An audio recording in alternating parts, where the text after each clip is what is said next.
primetime anchoring reporter. Mr. Swann has won 2 Emmy Awards and 2 Edward R. Murrow Awards for his work.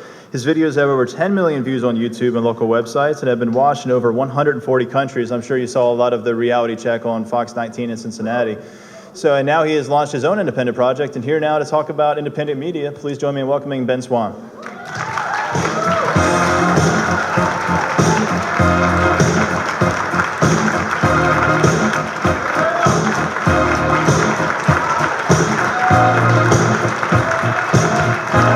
How are you guys? Sit down, sit down. Actually, you might need to get up and stretch a little bit, because it's going for a little bit. So why don't you do that? Why don't you stand up for just a minute, just kind of stretch your legs, stretch your arms a little bit. And the guys in the back, there you go, we'll switch this over. And everybody repeat after me. Say, liberty is rising. Liberty is rising. All right, go ahead and have a seat.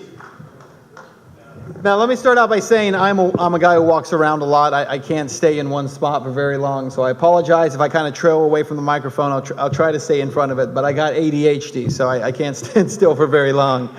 I'm really excited and honored to be here this evening to talk to you. First of all, it's a great honor to be here, period, and then to be on the same stage with Congressman Amash and with Senator Paul is just fantastic. Unfortunately, yeah, you can clap for those guys. They're amazing. Unfortunately, I won't be here tomorrow night for Dr. Paul, but have met him before and just truly honored anytime I get to spend any time with him, because he's a tremendous man, an amazing public servant, and he is, in many ways, a peculiar person to be the face of a youth movement. Yes. And yet, so we really appreciate him. I want to talk to you tonight, though, about this concept, this idea that I've been going around the country sharing with people. And the idea is that liberty is rising. And we don't need to have the majority of the country believe that. We don't have to have the majority of members of Congress believe it. In fact, Samuel Adams said it this way. He said, "It takes not a majority to prevail, but an irate, tireless minority, keen on setting brush fires of freedom in the minds of men." Do you believe that? I absolutely believe that. I was talking to Peter Schiff, and he's an amazing guy as well, brilliant mind.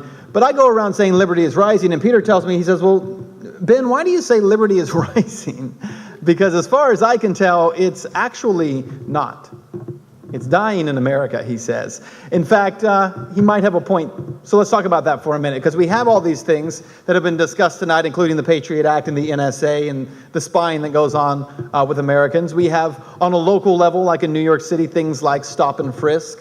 Or we have policing for profit, and we'll talk some about that tonight. But policing for profit that takes place in communities all across the country. You have law enforcement who are setting up red light cameras and speed cameras. And the idea is, well, we're going to make our communities safer, but they're not making communities safer. It's another form of taxation. That's all it is. And if it were really about making communities safer, what they would actually do is take away your license when you get caught going through these speed cameras. But how many of you know that if you go through a speed camera, it doesn't register a ticket like a speeding ticket. It registers a ticket like a parking ticket. So you can get as many of those as you like and keep your license, because we don't want you to stop speeding. We want to tax you. That's what it's really about. Or things like the DOJ seizing journalist records. And what's kind of unfortunate about that is, while there was some outrage when James Rosen from Fox News had his telephone being hacked and it was tapped, and his parents' telephone was tapped, and his emails were read and his parents' emails were read, there were a lot of reporters who stood up and they had this hashtag, Team Rosen, we're with you, James Rosen, because this should not be happening. Unfortunately, a lot of those folks didn't do that for Glenn Greenwald. A lot of them kind of threw him under the bus for interviewing Edward Snowden.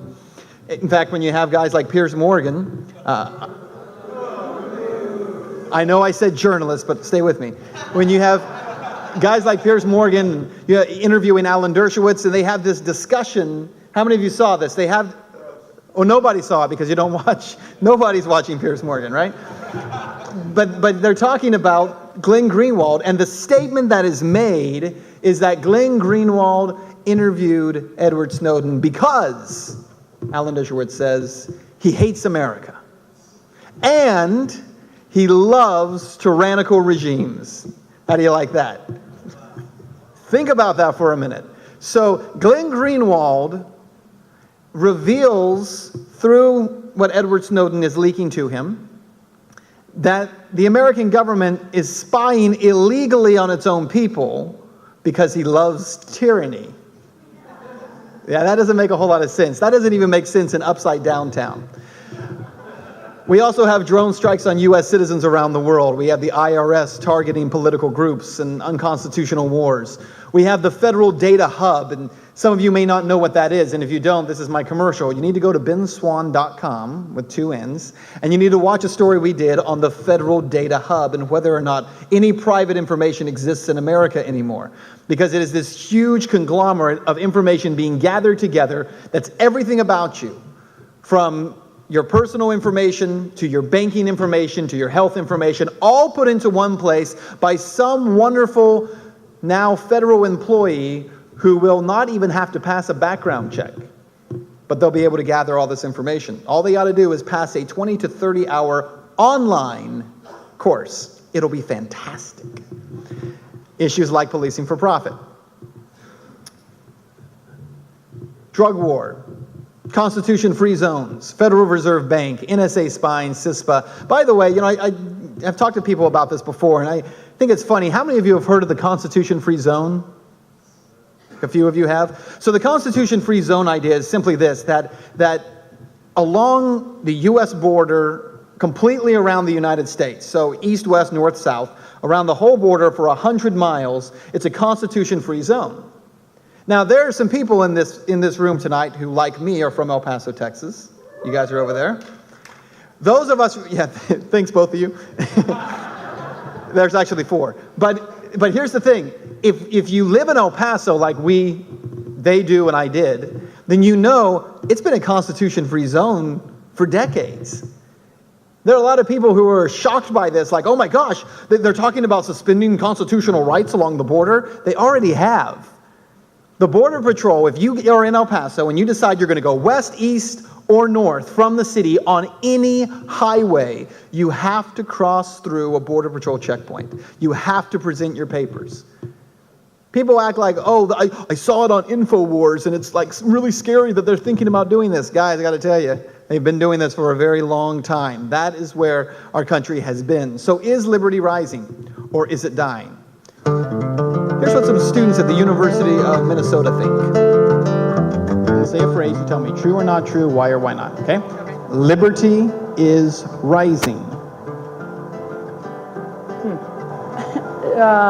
False. Why?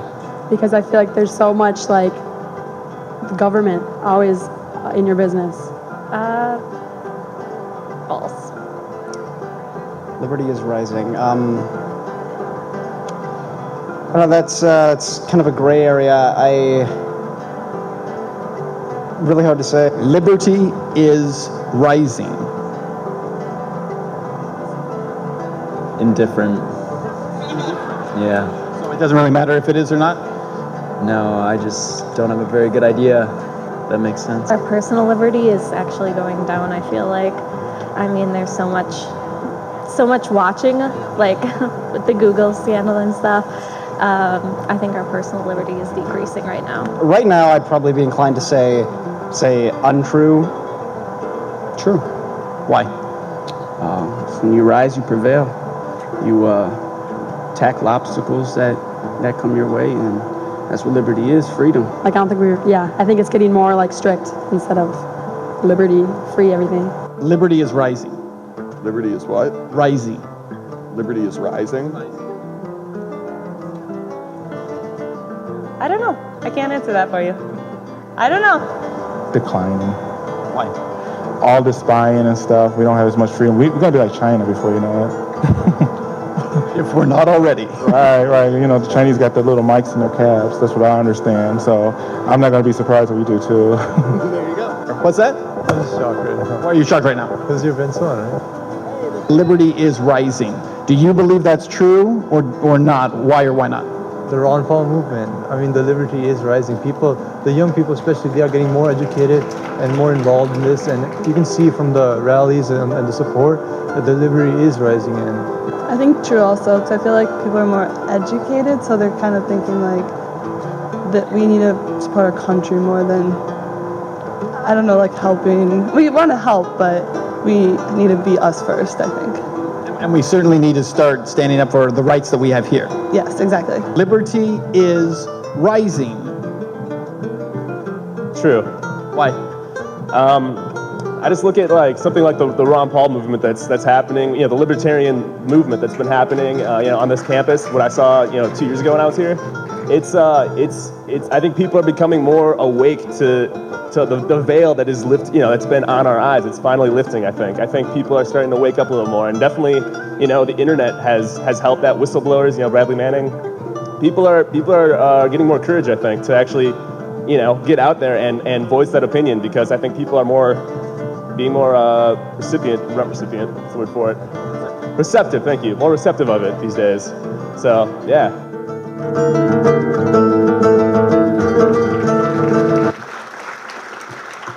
We got that guy signed up for Young Americans for Liberty while we were there too, because he was unfamiliar with it, and he's not anymore. I agree with him, though. I think that there is a dramatic shift that has taken place in our country. I believe that liberty is rising, and I'll tell you why.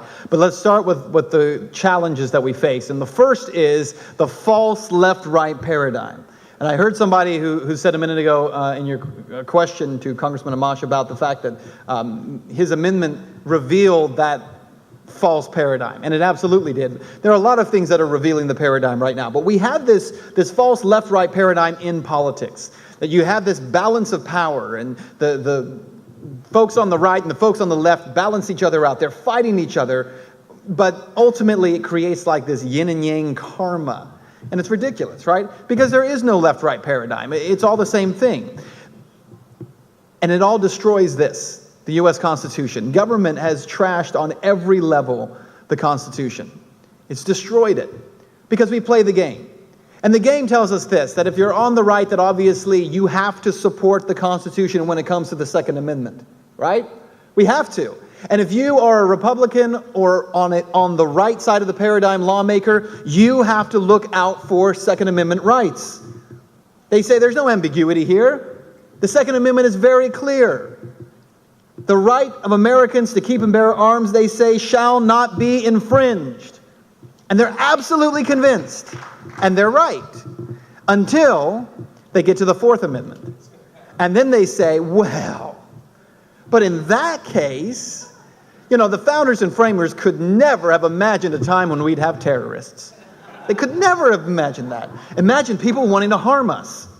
They couldn't see that. So they gave us this due process because they were naive to the danger of terrorism. Then on the left, they say the same thing. But then they also say, and the founders and framers could never have imagined a time when people would have assault rifles.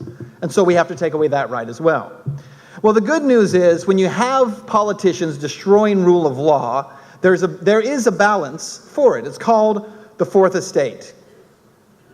Because lawmakers right now aren't answering to the media or to the press. Who do they answer to? Well, they answer to the influence peddlers. Did you know that there were 12,719 registered lobbyists in 2011 working in Washington, D.C.? It's a $3.3 billion industry. But of course, we also know the lobbyists aren't the only ones who have the control. Special interests aren't the only ones. We learned in 2012 how much influence the party bosses have over the parties, and how you as an individual Republican or Democratic voter really have no say, because if they don't like the way things are turning out, they'll just change the rules and then change them again and then change them again if necessary. They'll read off teleprompters votes that take place in order to get what they want. We saw that happen. We also see the focus groups and the political consultants who have a huge voice in a lot of what happens in Washington. It would be nice to think that they're all just bad people. I think there's a part of us that wants to believe that, but it's really not true. In many cases, the folks in Washington are just kind of clueless people. They're not above average intelligence.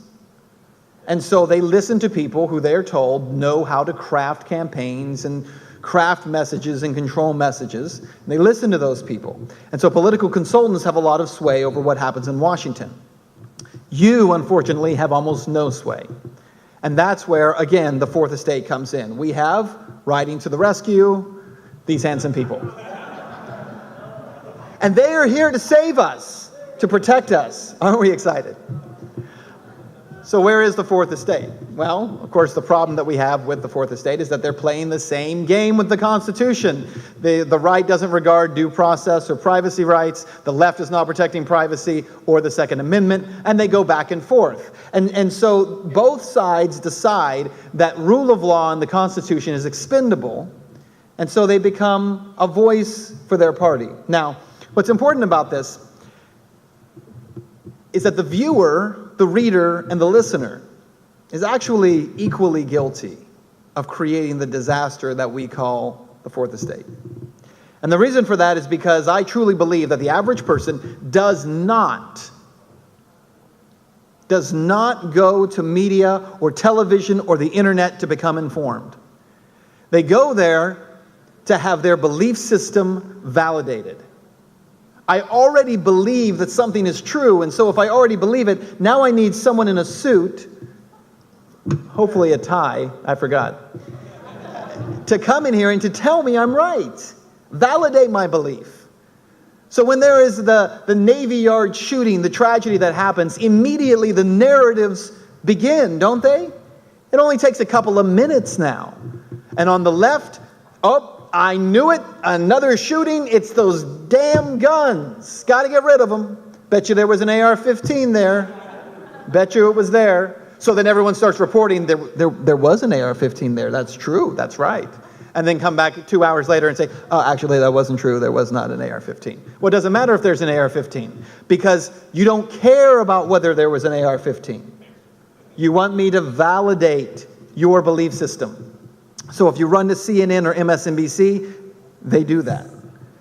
And if on the right you say, oh, we had another shooting, I bet it was a Muslim. Bet it was an Obama-loving Muslim. How about that? And so you run to Fox, and Fox is talking about, oh, well, let's check out this guy's religious background. Let's find out about him.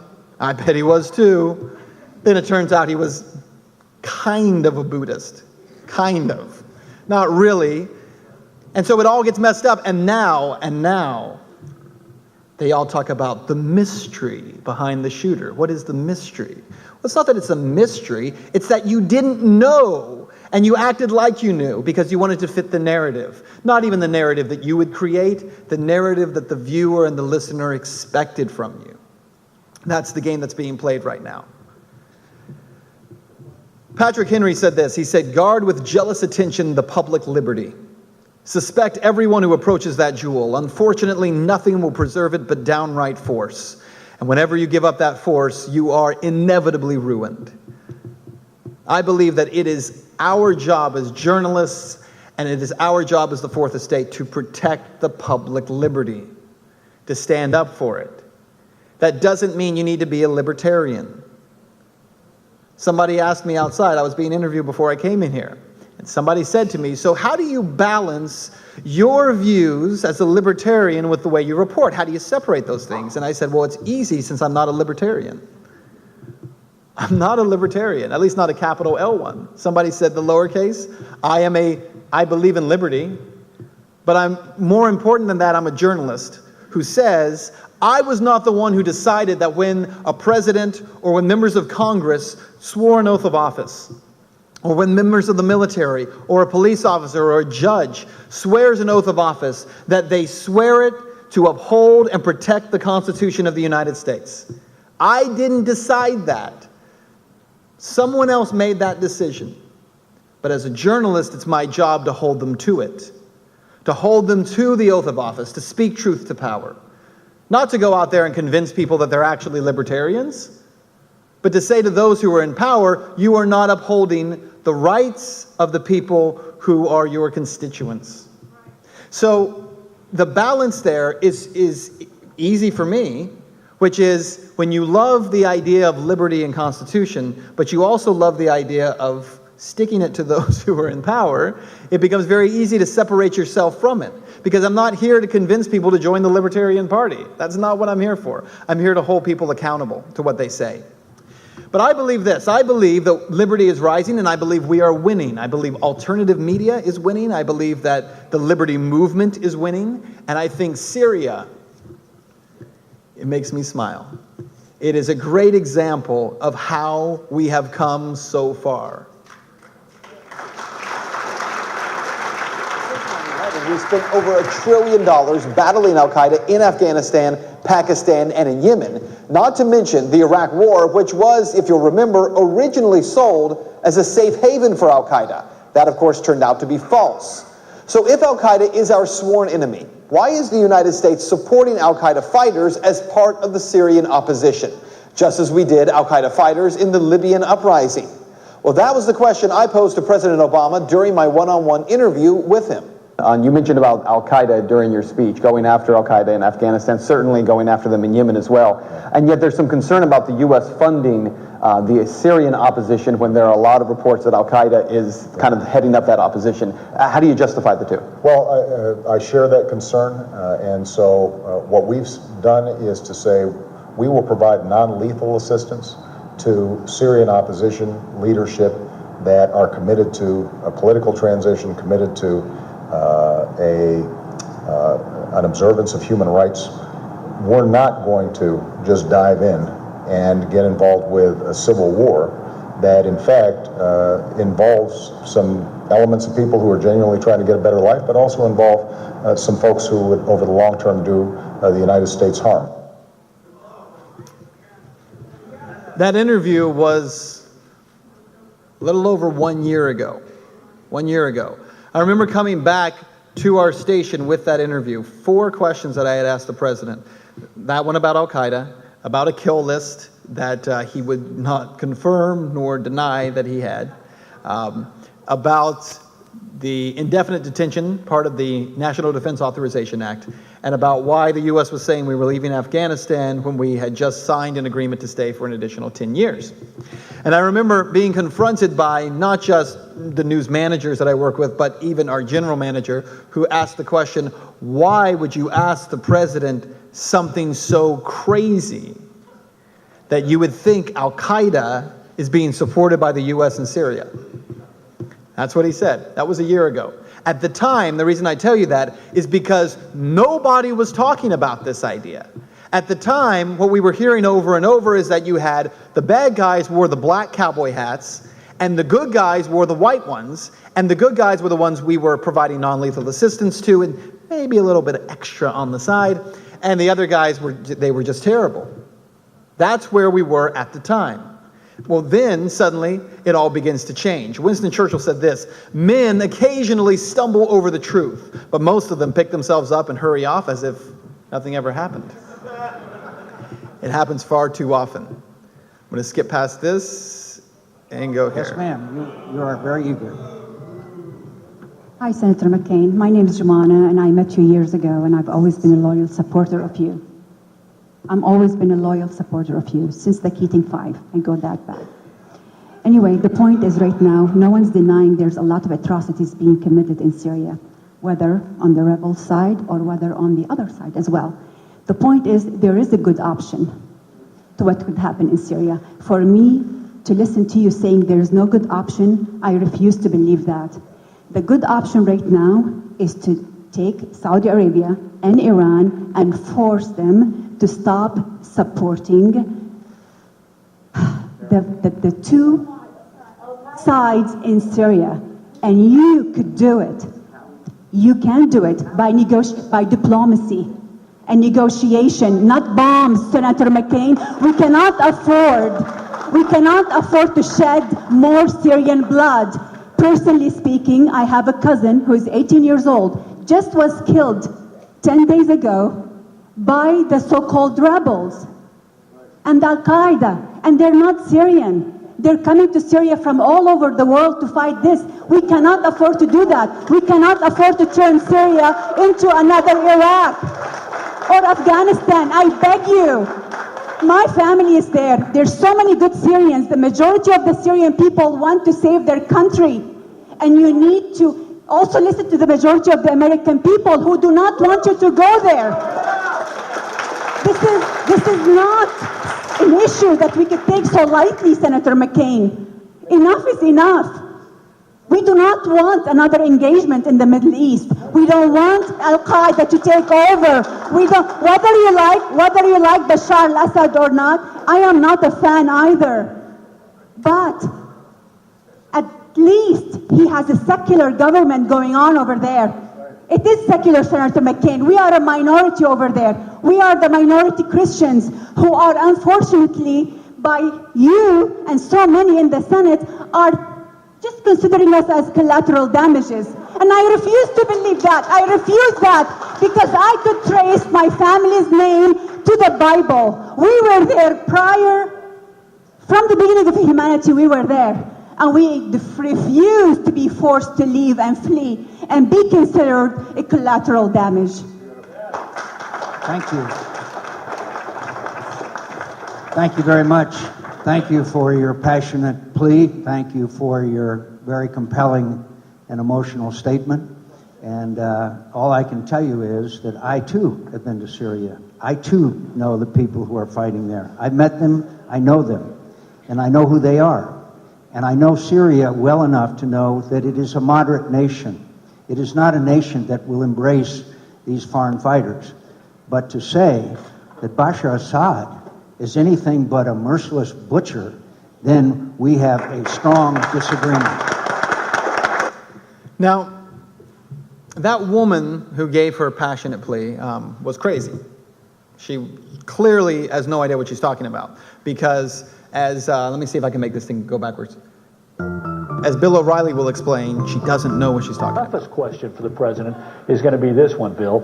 Does he ask for congressional authorization for his action? I think he has to do that. I think he has to. I think he does too. Right. I think he does too. But remember, he did not in Libya. I think he'll get it. I can't imagine. Who's going to vote against that beside the loons? Well, here's this. This was a Gallup poll in June. Supply military aid to the rebels, 37% of the American people favored it, 54% opposed it.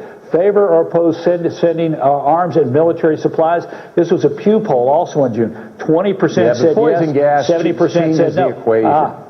Favor or oppose military action if they use chemical weapons, 45-31. Not great, but the president's going to need to make the case to the American people. Well, that'll ramp up because most people don't even know what's going on there. They do now if they watch the news. But I think you agree with me that congressional approval for a kind of bombing action that would be supported by an international coalition, that's going to pass. Well, you know what? I believe it will, but it's going to require the president to drop the politics, focus on it, lean in on his own party, give political cover to the Republicans. But when you have somebody like Bob Corker, the respected senior Republican on the House, on the Senate Foreign Relations Committee, saying you have to come to Congress to ask for it, the president cannot do what he did in Libya, which was not go to the Congress. He has to go to Congress. And he'll get it. I mean, because what politician wants to be labeled, well, go ahead and use the poison gas, kill the children, and we're not going to do anything about it? Who wants to be in that? Okay, that's all I can take of that. So, yes, ma'am. You skip past that as well. So the idea is this: it's interesting because the woman talking to Senator McCain makes some good points, but clearly she's a loon, right? If you watch the mainstream, you're saying, well, it's the same stuff. I mean, clearly we've heard this before. Everybody wants to go to war. The American people are all behind this. Only the loons don't want to do it. It's the same script we've heard time and time again. It's exactly the same script we heard in 2003 when we were told to go to a war with Iraq and that we had to do it. The difference was in 2003, about 85 to 90% of Americans were okay with it. They were all right because they were listening to what they were being told through cable and through broadcast television and reading in the newspapers, and they were accepting the narrative. But 10 years later, they're not accepting it anymore. Something's changed. A viewpoint is different. The American public as a whole now feels very differently. 91% of Americans are saying we have no interest in going to bomb Syria. Politicians assure us it'll be fine. We will never put boots on the ground. We'll just fire missiles and kill people, and it'll be great. And the American people say no. We don't trust you. We don't believe you. And we also don't believe in your idea of foreign policy anymore. It doesn't make any sense. I saw a great meme the other day that had Congressman Ron Paul's face on it, and it said, "Don't like my foreign policy, huh? How's that working out for you now?" The beauty of it is,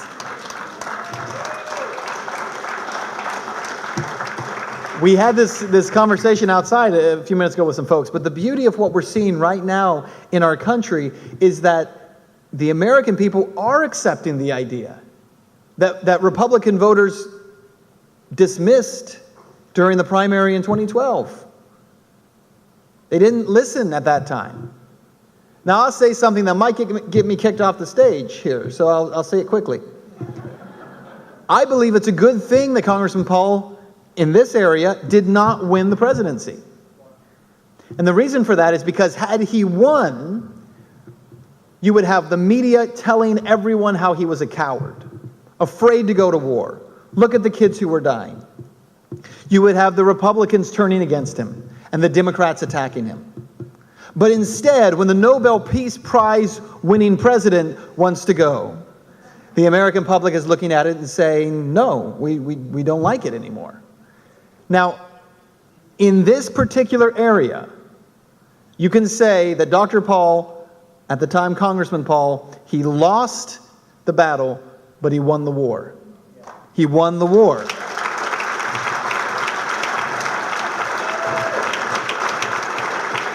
The public has changed their view, and if you think about it, what changed between 2012 and 2013? Nothing. Nothing changed, except for the idea that nobody really believed it would just keep on happening. They believed the false left-right narrative, that it wasn't going to happen anymore. I won't read you all of these. Let me skip past these because we're running a little bit low here. So we've got just a brief idea over at benswann.com. We put up articles starting on August 25th. But this was the buildup, right? All of a sudden, the U.S. military was moving cruise missiles into position for a possible strike against Syrian government forces. That was reported by CBS News on August 25th, okay? But then on August 27th, we heard from Secretary of State John Kerry, who said what we saw in Syria with the chemical weapons being used should shock the conscience of the world. It defies any code of morality. He says, let me be clear, the indiscriminate slaughter of civilians, the killing of women and children, and innocent bystanders by chemical weapons is a moral obscenity. Now think about this. It's the same lines that we've heard over and over. Do you remember these dates? What was happening at the time? Where was Congress? Vacation. They're all gone for vacation. Also, what's the American public doing? On vacation, because they're getting ready for Labor Day. It always happens right around a long holiday weekend, and no one's paying attention. And so cruise missiles were put in position. Secretary of State comes out and talks about how inexcusable this is because he watched the YouTube video, and he knows. He knows what happened. And then we see August 31st, something interesting. 2 polls conducted this week make a strong point about how the majority of Americans feel about the U.S. carrying out those cruise missile strikes against Damascus. The first poll, conducted by Reuters, found only 9% of Americans support any U.S. intervention in Syria. They found something they liked less than Congress. The second poll, conducted by NBC News, finds 79% of Americans, including 70% of Democrats and 90% of Republicans, say President Obama should be required to receive authority from Congress before taking any action against the Syrian regime. Of course, we know that Speaker Boehner was eager to have that debate, was he not? That's in there twice. But then, of course, on September 6th, we reported this. Today, the National Review Online is reporting that congressional aides are saying the House may not even vote on action in Syria if House leadership believes the vote will fail. 2 new whip counts of House members by ABC News and the liberal Fire Dog Lake website show a majority of House members firmly or leaning against intervention. The Washington Post's more conservative count stands at 204 no votes, only 13 short of the majority needed to kill the president's request.